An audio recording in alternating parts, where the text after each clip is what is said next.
गणानाम् त्वा गणपतिगुं हवामहे कविम् कवीनामुपमस्रवस्तमम् ज्येष्ठराजम् ब्रह्मणाम् ब्रह्मणस्पत आनः शृण्वन्नोतिभिः सीदसादनम् श्रीमहागणाधिपतये नमः।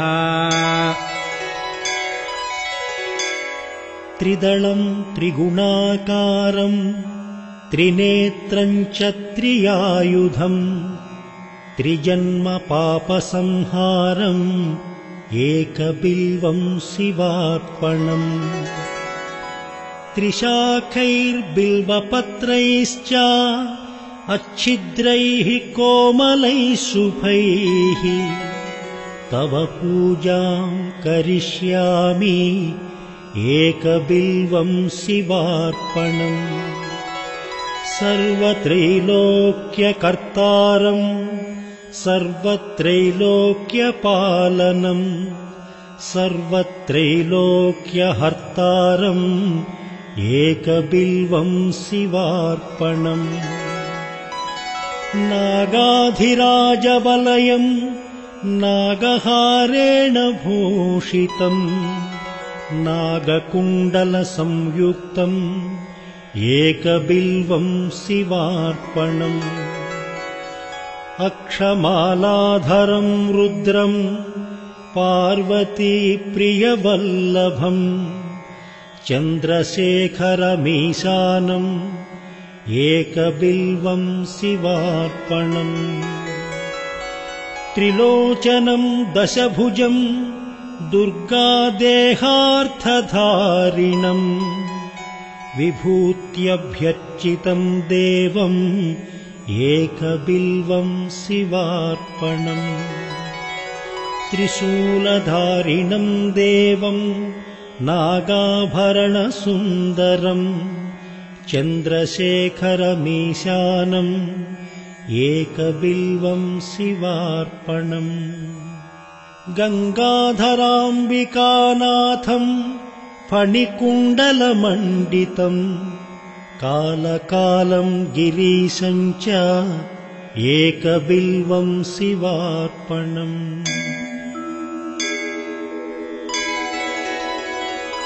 शुद्धस्फटिकसङ्काशम् शितिकण्ठम् कृपानिधिम् सर्वेश्वरम् सदा शान्तम् एकबिल्वम् शिवार्पणम् सच्चिदानन्दरूपम् च परानन्दमयम् शिवम् वागीश्वरम् चिदाकाशम् एकबिल्वम् शिवार्पणम् सिपिविष्टम् सहस्राक्षम् दुन्दुभ्यम् च निषङ्गिणम् हिरण्यबाहुम् सेनान्यम् एकबिल्वम् शिवार्पणम् अरुणम् वामनम् तारम् वास्तव्यम् चैव वास्तुपम् ज्येष्ठम् कनिष्ठम्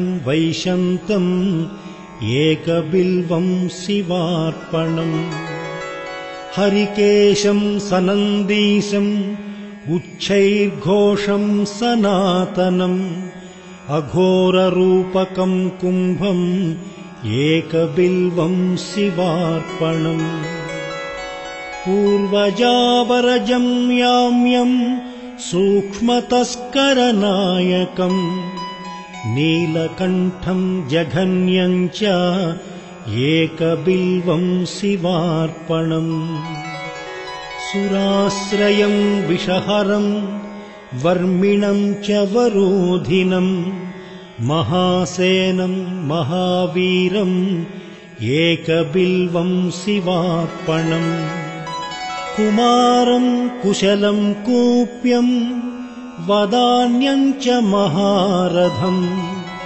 तौर्यातौर्यम् च देव्यम् च एकबिल्वम् शिवार्पणम्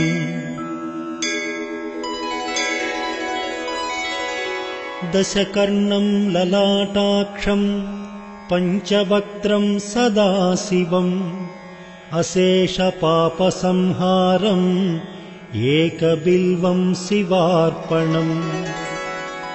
नीलकण्ठम् जगद्वन्द्यम् दीननाथम् महेश्वरम् महापापहरम् शम्भुम् एकबिल्वम् शिवार्पणम्। चूडामणीकृतविधुम् वलयीकृतवासुकिम् कैलासनिलयम् भीमम् एकबिल्वम् शिवार्पणम्। कर्पूरकुन्दधवलम् नरकार्णवतारकम् करुणामृतसिन्धुम् च एकबिल्वम् शिवार्पणम्। महादेवम् महात्मानम् भुजङ्गाधिपकङ्कणम् महापापहरम् देवम् एकबिल्वम् शिवार्पणम्। भूतेशम् खण्डपरशुम् वामदेवम् पिनाकिनम् वामे शक्तिधरम् श्रेष्ठम् एकबिल्वम् शिवार्पणम्। फालेक्षणम् विरूपाक्षम् श्रीकण्ठम् भक्तवत्सलम् नीललोहितखट्वाङ्गम् एकबिल्वम् शिवार्पणम्। कैलासवासिनम् भीमम् कठोरम् त्रिपुरान्तकम् वृषाङ्कम् वृषभारूढम् एकबिल्वम् शिवार्पणम्। सामप्रियम् सर्वमयम् भस्मोद्धूलितविग्रहम् मृत्युञ्जयम् लोकनाथम् एकबिल्वम् शिवार्पणम्। दारिद्र्यदुःखहरणम् रविचन्द्रानलेक्षणम् मृगपाणिम् चन्द्रमौळिम् एकबिल्वम् शिवार्पणम्। सर्वलोकभयाकारम् सर्वलोकैकसाक्षिणम् निर्मलम् निर्गुणाकारम् एकबिल्वम् शिवार्पणम्। सर्वतत्त्वात्मिकम् साम्बम् सर्वतत्त्वविदूरकम् सर्वतत्त्वस्वरूपम् च एकबिल्वम् शिवार्पणम्। सर्वलोकगुरुम् स्थाणुम् सर्वलोकवरप्रदम् सर्वलोकैकनेत्रम् च एकबिल्वम् शिवार्पणम्। मन्मथोद्धरणम् शैवम् भवम् भर्गम् परात्मकम् कमलाप्रियपूज्यम् च एकबिल्वम् शिवार्पणम्। तेजोमयम् महाभीमम् उमेशम् भस्मलेपनम् भवरोगविनाशम् च एकबिल्वम् शिवार्पणम्। स्वर्गापवर्गफलदम् रघुनाथवरप्रदम् नगराजसुताक्रान्तम् एकबिल्वम् शिवार्पणम्।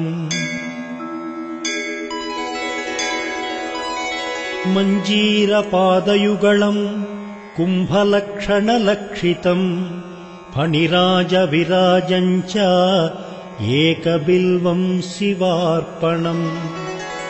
निरामयम् निराधारम् निस्सङ्गम् निष्प्रपञ्चकम् तेजोरूपम् महारौद्रम् एकबिल्वम् शिवार्पणम्। सर्वलोकैकपितरम् सर्वलोकैकमातरम् सर्वलोकैकनाथम् च एकबिल्वम् शिवार्पणम्। चित्राम्बरम् निराभासम् वृषभेश्वरवाहनम् नीलग्रीवम् चतुर्वक्त्रम् एकबिल्वम् शिवार्पणम्।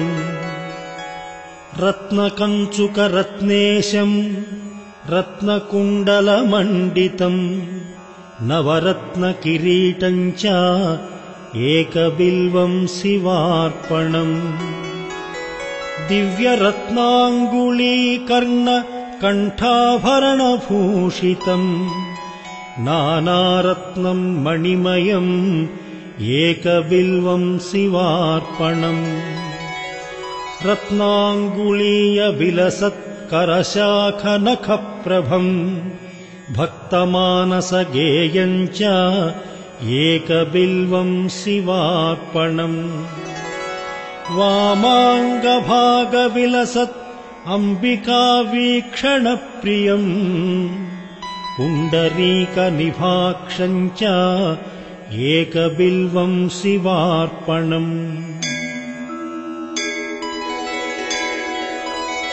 सम्पूर्णकामदम् सौख्यम् भक्तेष्टफलकारणम् सौभाग्यदम् हितकरम् एकबिल्वम् शिवार्पणम् नानाशास्त्रगुणोपेतम् शुभमङ्गलविग्रहम् विद्याविभेदरहितम् एकबिल्वम् शिवार्पणम् अप्रमेयगुणाधारम् वेदकृद्रूपविग्रहम् धर्माधर्मप्रवृत्तम् च एकबिल्वम् शिवार्पणम् गौरीविलासम् सदनम् जीवजीवपितामहम् कल्पान्तभैरवम् शुभ्रम् एकबिल्वम् शिवार्पणम् सुखदम् सुखनाशम् च दुःखदम् दुःखनाशनम् दुःखावतारम् भद्रम् च एकबिल्वम् शिवार्पणम् सुखरूपम् रूपनाशम् सर्वधर्मफलप्रदम् अतीन्द्रियम् महामायम् एकबिल्वम् शिवार्पणम् सर्वपक्षिमृगाकारम् सर्वपक्षिमृगाधिपम् सर्वपक्षिमृगाधारम् एकबिल्वम् शिवार्पणम् जीवाध्यक्षम् जीववन्द्यम् जीवम् जीवनरक्षकम् जीवकृज्जीवहरणम् एकबिल्वम् शिवार्पणम्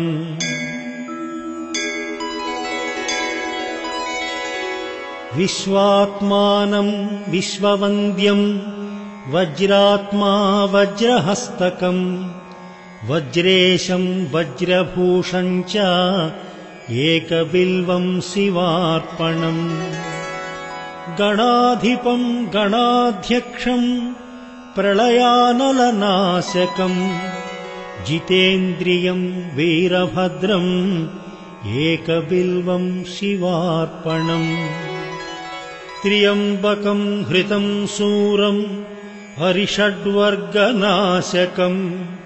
दिगम्बरम् क्षोभनाशम् एकबिल्वम् शिवार्पणम् कुन्देन्दुशङ्खधवलम् भगनेत्रभिदुज्ज्वलम् कालाग्निरुद्रम् सर्वज्ञम् एकबिल्वम् शिवार्पणम् कम्बुग्रीवम् कम्बुकण्ठम् धैर्यदम् धैर्यवर्धकम् शार्दूलचर्मवसनम् एकबिल्वम् शिवार्पणम् जगदुत्पत्तिहेतुम् च जगत्प्रलयकारणम् पूर्णानन्दस्वरूपम् च एकबिल्वम् शिवार्पणम् सर्गकेशम् महत्तेजम् पुण्यश्रवणकीर्तनम् ब्रह्माण्डनायकम् तारम् एकबिल्वम् शिवार्पणम् मन्दारमूलनिलयम् मन्दारकुसुमप्रियम् बृन्दारकप्रियतरम् एकबिल्वम् शिवार्पणम्। महेन्द्रियम् महाबाहुम् विश्वासपरिपूरकम् सुलभासुलभम् लभ्यम् एकबिल्वम् शिवार्पणम्। बीजाधारम् बीजरूपम् निर्बीजम् बीजवृद्धिदम् परेशम् बीजनाशम् च एकबिल्वम् शिवार्पणम्। युगाकारम् युगाधीशम् युगकृद्युगनाशकम् परेशम् बीजनाशम् च एकबिल्वम् शिवार्पणम्। धूर्जटिम् पिङ्गलजटम् जटामण्डलमण्डितम् कर्पूरगौरम् गौरीशम् एकबिल्वम् शिवार्पणम्। सुरावासम् जनावासम् योगीशम् योगिपुङ्गवम् योगदम् योगिनाम् सिंहम् एकबिल्वम् शिवार्पणम्।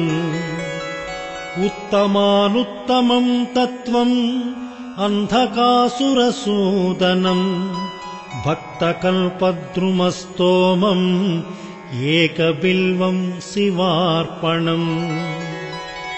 विचित्रमाल्यवसनम् दिव्यचन्दनचर्चितम् विष्णुब्रह्मादिवन्द्यम् च एकबिल्वम् शिवार्पणम्। कुमारम् पितरम् देवम् सितचन्द्रकलानिधिम् ब्रह्मशत्रुम् जगन्मित्रम् एकबिल्वम् शिवार्पणम्।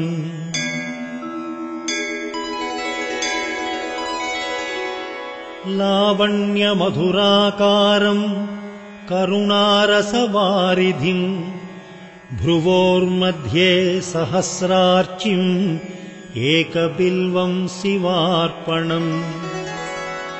जटाधरम् पावकाक्षम् वृक्षेशम् भूमिनायकम् कामदम् सर्वदागम्यम् एकबिल्वम् शिवार्पणम्। शिवम् शान्तमुमानाथम् महाध्यानपरायणम् ज्ञानप्रदम् कृत्तिवासम् एकबिल्वम् शिवार्पणम्।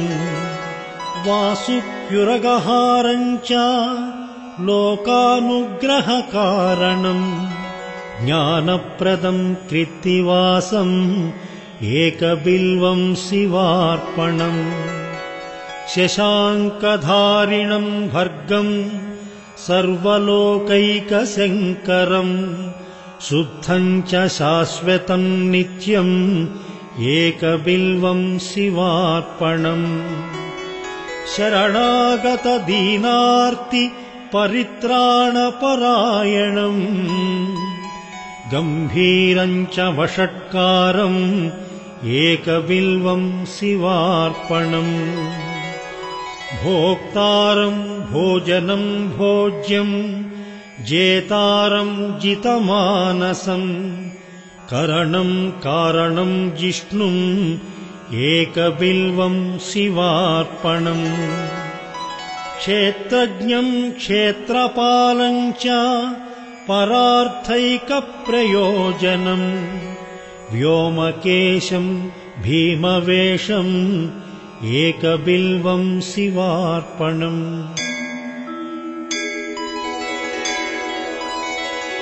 भवघ्नम् तरुणोपेतम् क्षोदिष्ठम् यमनाशकम् हिरण्यगर्भम् हेमाङ्गम् एकबिल्वम् शिवार्पणम्।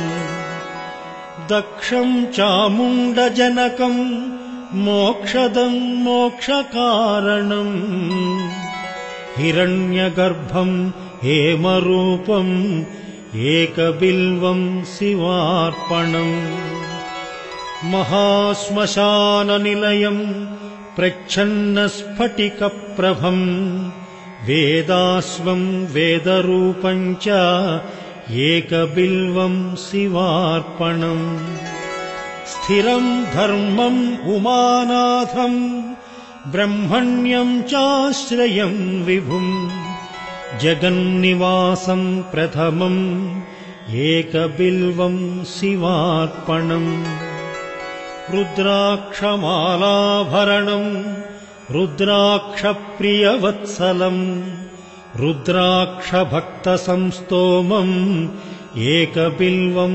शिवार्पणम् फणीन्द्रविलसत्कण्ठम् भुजङ्गाभरणप्रियम् दक्षाध्वरविनाशम् च एकबिल्वं शिवार्पणम् नागेन्द्रविलसत्कर्णम् अहीन्द्रवलयावृतम् मुनिवन्द्यम् मुनिश्रेष्ठम् एकबिल्वं शिवार्पणम् मृगेन्द्रचर्मवसनम् मुनीनामेकजीवनम्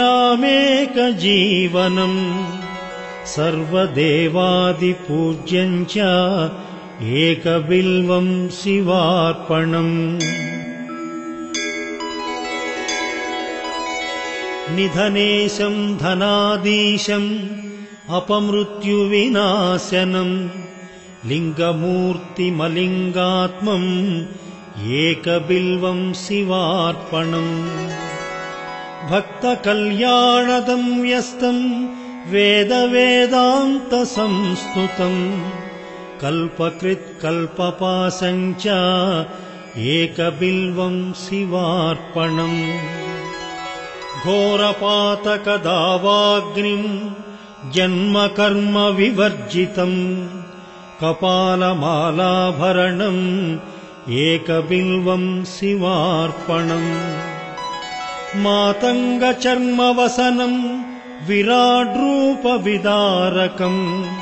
विष्णुक्रान्तमनन्तम् च एकबिल्वं शिवार्पणम् यज्ञकर्मफलाध्यक्ष यज्ञविघ्नविनाशनम् यज्ञेशम् यज्ञभोक्तारम् एकबिल्वं शिवार्पणम् कालाधीशम् त्रिकालज्ञम् दुष्टनिग्रहकारकम् योगिमानससम्पूज्यम् एकबिल्वं शिवार्पणम् महोन्नतम् महाकायम् महोदरमहाभुजम्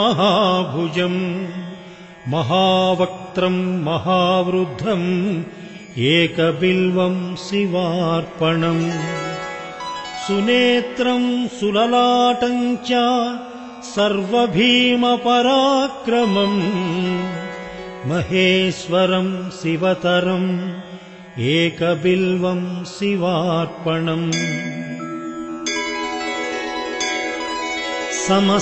समस्तजगदाधारम् समस्तगुणसागरम् सत्यम् सत्यगुणोपेतम् एकबिल्वं शिवार्पणम् माघकृष्णचतुर्दश्याम् पूजार्थम् च जगद्गुरोः दुर्लभम् सर्वदेवानाम् एकबिल्वं शिवार्पणम् तत्रापि दुर्लभम् मन्ये नभो मासेन्दुवासरे प्रदोषकाले पूजायाम् एकबिल्वं शिवार्पणम् तटाकम् धननिक्षेपम् ब्रह्मस्थाप्यम् शिवालयम् कोटिकन्या महादानम् एकबिल्वं शिवार्पणम् दर्शनम् बिल्ववृक्षस्य स्पर्शनम् पापनाशनम् अघोरपापसंहारम् एकबिल्वं शिवार्पणम् तुलसीबिल्वनिर्गुण्डी जम्बीरामलकम् तथा पञ्चबिल्वमिति ख्यातम् एकबिल्वम् शिवार्पणम् अखण्डबिल्वपत्रैश्च पूजयेन्नन्दिकेश्वरम् उच्यते सर्वपापेभ्यः एकबिल्वम् शिवार्पणम् सालङ्कृता शतावृत्ता कन्याकोटिसहस्रकम् साम्राज्यपृथ्वीदानम् च एकबिल्वम् शिवार्पणम्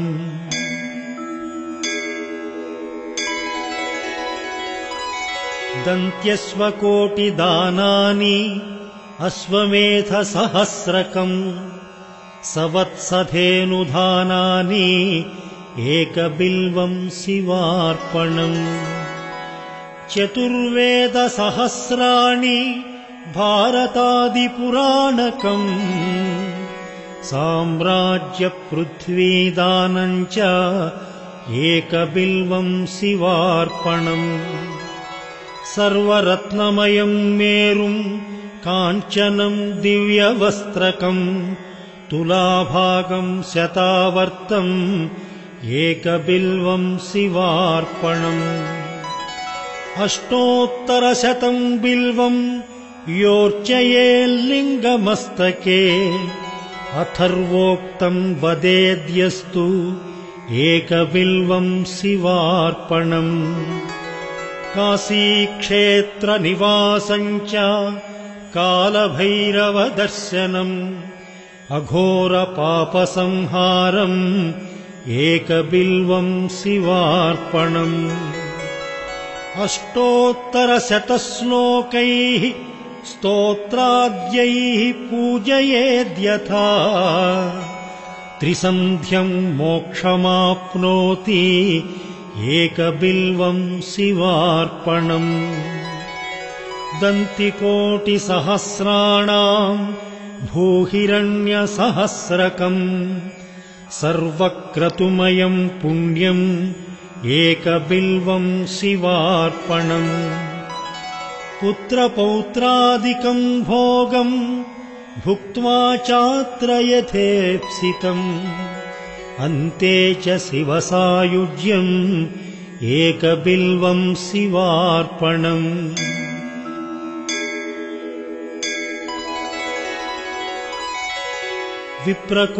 विप्रकोटिसहस्राणाम् वित्तदानाश्च यत्फलम् तत्फलम् प्राप्नुयात् सत्यम् एकबिल्वम् शिवार्पणम् त्वन्नाम कीर्तनम् तद्वत् तव पादाम्बुजः पिबेत् जीवोन्मुक्तो भवेन्नित्यम् एकबिल्वम् शिवार्पणम् अनेकदानफलदम् अनन्तसुकृतादिकम् तीर्थयात्राखिलम् पुण्यम् एकबिल्वम् शिवार्पणम् त्वम् माम् पालय सर्वत्र पदध्यानकृतम् तव भवनम् शाङ्करम् नित्यम् एकबिल्वम् शिवार्पणम् उमया सहितम् देवम्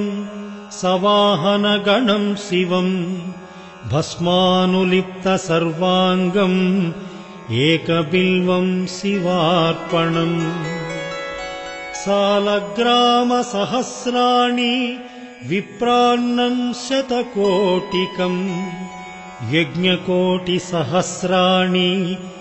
एकबिल्वम् शिवार्पणम् अज्ञानेन कृतम् पापम् ज्ञानेनापि कृतम् च यत् तत्सर्वम् नाशमायातु एकबिल्वम् शिवार्पणम् एकैकबिल्वपत्रेण कोटियज्ञफलम् भवेत् महादेवस्य पूजार्थम् एकबिल्वम् शिवार्पणम्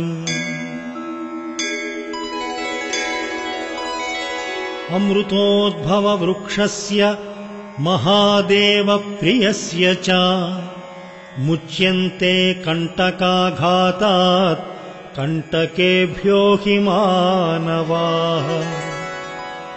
एककाले पठेन्नित्यम् सर्वशत्रुनिवारणम् द्विकाले च पठेन्नित्यम् एकबिल्वम् शिवार्पणम् त्रिकाले च पठेन्नित्यम् मनोवाञ्छाफलप्रदम् अचिरात् कार्यसिद्धिम् च लभते नात्र संशयः।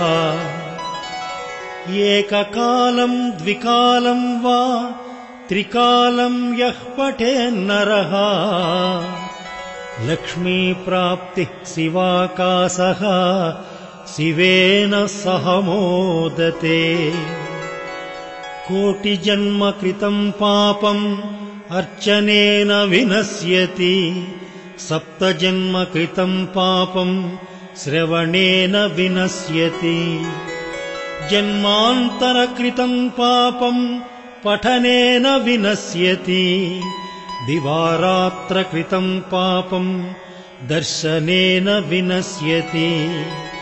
क्षणे क्षणे कृतम् पापम् स्मरणेन विनश्यति। पुस्तकम् धारयेद्देहि आरोग्यम् भयनाशनम्। ये मामनन्यशरणाः सततम् वरेण्यम् सम्पूजयन्ति नवकोमलबिल्वपत्रैः ते निर्गुणा अपि गुणाम्बुधयो भवन्ति विन्दन्ति भक्तिमनुभुक्तसमस्तभोगाः। बिल्वाष्टोत्तरशतम् स्तोत्रम् यः पठेद्भक्तिमान् नरः शिवलोकमवाप्नोति शिवेन सह मोदते। ॐ शान्तिः शान्तिः शान्तिः।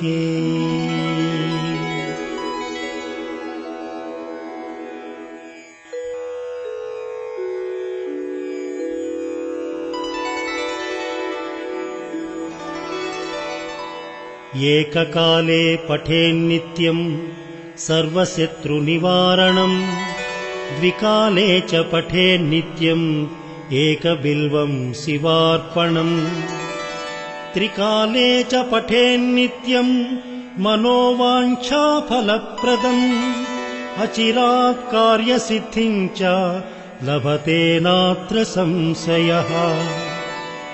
एककालम् द्विकालम् वा त्रिकालम् यः पठेन्नरः लक्ष्मीप्राप्तिः शिवाकाशः शिवेन सह मोदते। कोटिजन्म कृतम् पापम् अर्चनेन विनश्यति सप्तजन्म कृतम् पापम् श्रवणेन विनश्यति।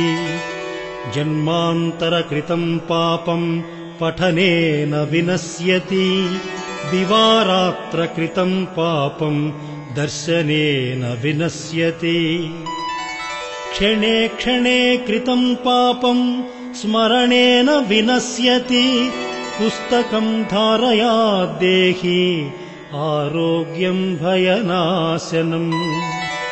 ये मामनन्यशरणाः सततम् वरेण्यम् सम्पूजयन्ति नवकोमलबिल्वपत्रैः ते निर्गुणा अपि गुणाम्बुधयो भवन्ति विन्दन्ति भक्तिमनुभुक्त समस्तभोगाः। बिल्वाष्टोत्तरशतम् स्तोत्रम् यः पठेद्भक्तिमान् नरः शिवलोकमवाप्नोति शिवेन सह मोदते। ॐ शान्तिः शान्तिः शान्तिः।